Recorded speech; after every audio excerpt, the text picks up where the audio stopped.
10 सबसे important feature business के, जिससे लिटरली आपके काफ़ी ज़्यादा मार्क्स बढ़ सकते हैं। मैंने अपने पिछले लेक्चर में आपको दो ऐसे डेफिनेशंस बताए थे और दो ऐसे टॉपिक्स बताए थे जिससे काफ़ी ज़्यादा आपके मार्क्स ग्रो होंगे। बट आज हम लोग बात करने वाले बिजनेस के 10 ऐसे इंपॉर्टेंट फीचर्स जो पेपर में आते हैं और उससे आपके काफ़ी ज़्यादा लिटरली मार्क्स बढ़ेंगे भी। तो इन्हें देखना काफ़ी ज़्यादा इम्पोर्टेंट है। मैंने इन डेफिनेशंस को काफ़ी ज़्यादा अलग अलग कलर के इसलिए किए हैं क्योंकि इन सब की इम्पोर्टेंस अलग अलग है। जो मैंने वाइट किए हैं वो थोड़े कम इम्पोर्टेंस वाले हैं बट इम्पोर्टेंट है, बट लेकिन जो मैंने येलो किए काफ़ी ज़्यादा ही इम्पोर्टेंट है। वो पेपर में अगर आते हैं तो उसके ज़्यादा चांसेस है पेपर में आने के उन पॉइंट्स के। और जो नंबर 10 का जो है, जो मैंने ब्लैक में किया है, वो फीचर्स अगर पेपर में आता है तो काफ़ी ज़्यादा आपको मार्क्स मिलेंगे क्योंकि वो एक अल्टीमेट फीचर है एक बिजनेस का। सो वो फीचर पेपर में आने के 100% चांसेस है अगर आपको कैरेक्टरिस्टिक्स पूछते हैं बिजनेस के तो सारे फीचर्स को हम एक एक करके तो देखेंगे, बट लास्ट वाला सबसे ज़्यादा इम्पोर्टेंट है। बट पहला भी सबसे इम्पोर्टेंट है, इसलिए पहले फीचर्स को हम सबसे पहले देखेंगे। So feature number 1 is an economic activities. मैंने अपने पिछले लेक्चर में इकोनॉमिक एक्टिविटी और नॉन इकोनॉमिक एक्टिविटी काफ़ी ज़्यादा डिटेल में समझाया था। उसको अगर आपको देखना है, अगर नहीं देखा है तो आई बटन पे क्लिक करके देख लो, ठीक है। बट अभी समझ लो, मैं आपको शॉर्ट में समझा देता हूँ। इकोनॉमिक एक्टिविटी मतलब कि एक ऐसी एक्टिविटी, बिजनेस हम किस लिए करते हैं, हम तो ना चैरिटी के लिए कर रहे हैं। हम बिजनेस फायदे कमाने के लिए कर रहे हैं, पैसे कमाने के लिए कर रहे हैं, या फ्री में थोड़ा ना हमें बिजनेस करना है, हमें तो पैसे कमाने हैं ना उससे। सो बिजनेस हम किस लिए करते हैं, बिजनेस हम पैसे कमाने के लिए करते हैं, इसलिए बिजनेस इकोनॉमिक एक्टिविटी है। किसने किसने पिछला लेक्चर देखा कमेंट सेक्शन में जरूर बताना, ठीक है। और क्या, अगर समझाता हूँ, business is an economic activity as it is undertaken to earn money और लाइवलीहुड। हम बिजनेस को किस लिए करते हैं, पैसे कमाने के लिए और लाइवलीहुड को लाने के लिए। मतलब कि यार रोजमर्रा की जिंदगी को अच्छी करने के लिए बिजनेस कर रहे हैं ना, कि हम भी अंबानी जैसे दिखे, हमें भी अंबानी बनना है, थोड़ी ना हमें भी छोटे मोटे लेवल पे रहना, हमें अंबानी बनना है। अंबानी बनने के लिए बिजनेस करें, अंबानी बिजनेस किया वो भी बड़ा बना, हम भी सोच रहे हैं हम भी बिजनेस करेंगे, हम भी बड़े बनेंगे। तो बिजनेस किस लिए कर रहे हैं, पैसे कमाकर हम भी बड़े बनने के लिए करते हैं। तो business is an economic activity as it is undertaken to earn money और लाइवलीहुड, ठीक है। लाइवलीहुड मतलब कि रोजमर्रा की चीजें जैसे दाल रोटी चाना, जो भी है खाने पीने की चीजें, घर की चीजें, उन सबको लाइवलीहुड कहते हैं। तो अब दूसरा फीचर कौन सा है तो बताता हूँ। दूसरा feature number 2 is two parties. मतलब दो लोग है, दो पार्टीज है, ठीक है। समझाता हूँ क्या है इसमें। फीचर नंबर 2 का मतलब है कि हर एक एक्सचेंज में, मतलब मान लो आपको लेन देन करना है तो पहले एक लेने वाला चाहिए, एक देने वाला चाहिए ना। कौन देगा कौन लेगा, उसी से होगा बिजनेस ना। कि आप मान लो आप प्रोडक्ट बनाए तो आप देने वाले हो गए, आपके पास प्रोडक्ट है, आप खरीदने वाले को दो दोगे और वो आपसे लेगा, तो दो पार्टीज की यहाँ पे नीड होती है। वो दो पार्टीज कौन है, तो बायर और सेलर है। वो मिनिमम दो parties are required for exchange, that is buyer and seller. एक सेलर होता है, बायर उसे मान लो बुक की दुकान है, तो बायर क्या देगा, पैसे देगा, और सेलर क्या देगा, उसे बुक देगा। ओके, तो ये हो गया two parties. So feature number 3 सबसे इंपॉर्टेंट है। Feature number 3 is profit motive. हर एक बिजनेस का मेन पर्पस क्या होता है। अगर आप बिजनेस करने जा रहे हो तो क्या आपका काम है, मेरा बिजनेस सबसे ज्यादा ऊपर होना चाहिए। मैंने 1 लाख लगाया तो मेरे को इसके बदले में 10 लाख मिलने चाहिए, 20 लाख मिलने चाहिए, काफी ज्यादा पैसे मिलने चाहिए। सो हर एक बिजनेस का मेन एक ही पर्सन होता है, मतलब एक ही पर्पस होता है, प्रॉफिट। सो बिजनेस जो है वो काफी, बिजनेस में प्रॉफिट काफी ज्यादा इंपॉर्टेंट है। The basic purpose of business is to earn profit. हर एक बिजनेस का मेन पर्पस होता है कि वो प्रॉफिट कमाए, जो भी वो काम कर रहा है उससे। और इसी को, प्रॉफिट को ही हम बिजनेस का स्पाइन भी कहते हैं, रीढ़ की हड्डी कहते हैं। कि अगर उस बिजनेस के अंदर प्रॉफिट है तभी बिजनेस खड़ा हो सकता है, ग्रो हो सकता है, वरना बिजनेस गिर जाएगा, डूब जाएगा, गड्ढे के अंदर चला जाएगा, लेकिन बिजनेस ग्रो नहीं होगा। तो अगर बिजनेस को ग्रो करना है तो प्रॉफिट को बढ़ाना होगा। तो प्रॉफिट को बढ़ाने के क्या तरीके हैं, प्रॉफिट कैसे बढ़ेगा। तो प्रॉफिट को बढ़ाने के वैसे तो दो तरीके हैं, मतलब दो तरीकों से हम प्रॉफिट को बढ़ा सकते हैं। मतलब अगर मान लो अगर आपकी प्रॉफिट अभी 1 लाख होती है तो आप प्रॉफिट को लिटरली काफी ज्यादा बढ़ा सकते हो। ये आपको नॉलेज भी दे रहा है कि आप प्रॉफिट किस तरह से बढ़ा सकते हो अगर आप आगे चल के बिजनेस करते हो तो। और पेपर में भी आने के चांसेस है। सो ये दो वे कौन से हैं जिससे आप प्रॉफिट बढ़ा सकते हो, तो बताता हूँ। Way number 1 is increase your volume of sale. ये क्या है, ये तो सबको मालूम है, मेरे को भी मालूम है, आपको मालूम है, बट जानना जरूरी है। Increase your volume of sales, मतलब अपने सेल्स को बढ़ा दो, ऑटोमेटिकली आपके प्रॉफिट भी बढ़ जाएंगे। पहले जितने सेल्स हो रहे थे उससे डबल कर दो आपके सेल्स। कैसे होंगे सेल्स? एडवर्टाइजमेंट करो ना, हो जाएंगे सेल्स बड़े। तो ये तो हो गया वे नंबर टू, वन की बात। अब वे नंबर टू क्या है? तो वे नंबर टू है रिड्यूसिंग इट्स कॉस्ट। आप जितना भी आपका खर्चा लग रहा है तो अपने प्रोडक्ट या फिर सर्विस को बनाने के लिए उसको कम कर दो। कम कैसे कर सकते हैं? दो तरीके कम करने हैं।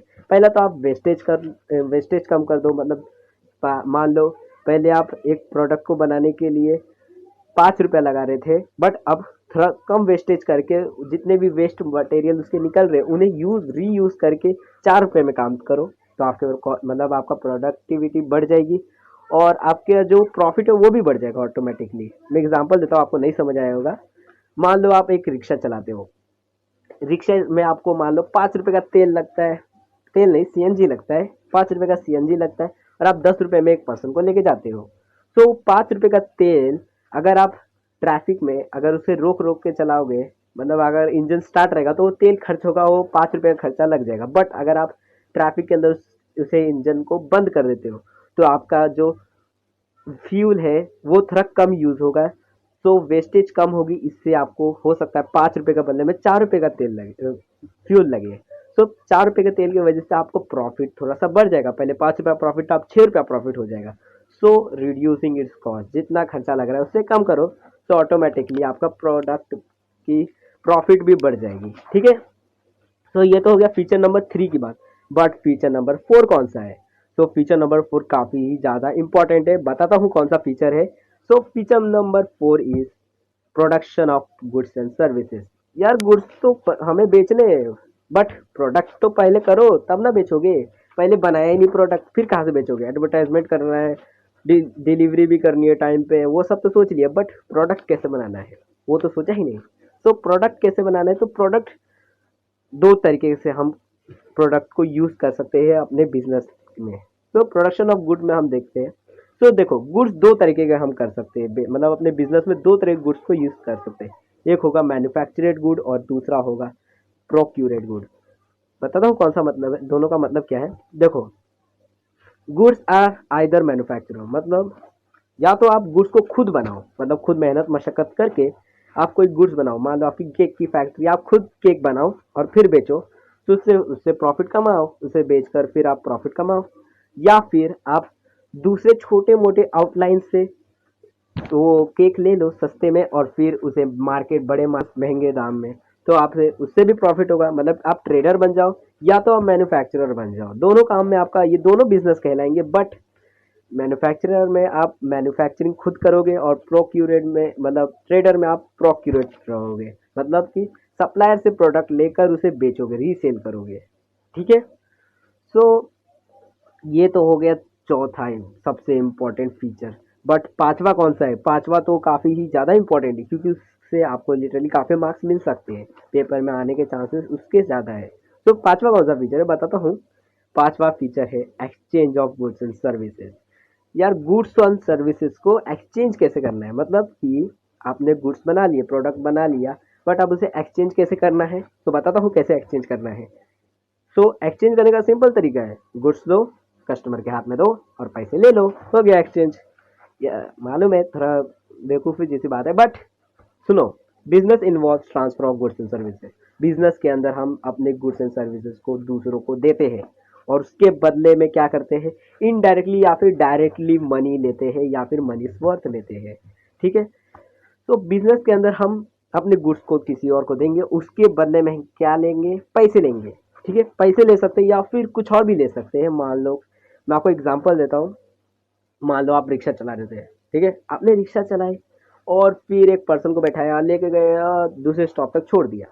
अब उस उतरा, अब उसने अपने जेब चेक किया और उसने तो पैसे ही नहीं लाए। ठीक है, उसने पैसे नहीं लाए। अब आपने बहुत पीटा, बहुत मारा उसको, घुसे घुसे मारते गए, बहुत पीटा, बट फिर भी उसके जेब से अब पैसे ही नहीं है, तो कहाँ से देगा वो? बहुत मारने के बाद भी उसके पास पैसे नहीं निकले, तो आपने देखा उसके गले में सोने की चैन है, तो आपने दिया, निकाल सोने की चैन, दे मेरे को। फिर उसने बोला अरे ये तो बहुत महंगी है, 10 रुपए के लिए इतना बड़ा चैन। तो बोला जा पहले पैसा लेके फिर दूंगा तेरे को चैन। तो मनी वर्थ भी हम ले सकते हैं, मतलब कि मनी या तो कैश दो या तो कैश के बदले में कुछ और दे दो। सो कुछ भी ले लो, money is and one is worth, तो उसके बदले में हम अपने गुड्स एंड सर्विस को देंगे, कुछ ना कुछ तो लेंगे, फ्री में तो ना काम कर रहे हैं हम। तो इसे कहेंगे exchange of goods and services. Bata system में भी यही होता था। बाटा सिस्टम में हम कोई भी प्रोडक्ट लेते थे, उसके बदले में दूसरा प्रोडक्ट दे देते थे, ठीक है। तो ये तो हो गया exchange of goods and services. But छठवां कौन सा है? जो छठवां काफ़ी ही ज़्यादा इम्पॉर्टेंट फीचर है। तो छठवां जो फीचर है वो है dealing in goods and services. यार गुड्स मतलब एक मैन्युफैक्चरर है या फिर ट्रेडर है, कोई भी आदमी है, वो दो तरह के गुड्स रख सकता है, मतलब दोनों में से एक गुड्स रख सकता है। या तो वो गुड्स रखेगा या तो कोई सर्विस रखेगा। मान लो कि आप एक रिक्शा चलाने वाले हो, तो आप या तो सर्विस दोगे ना, रिक्शा चलाओगे, या तो आप खुद रिक्शा बनाकर किसी को बेचो। तो या तो गुड्स बनाओ या तो सर्विसेज दो, ठीक है, दोनों में से एक ही काम कर सकते हैं हम।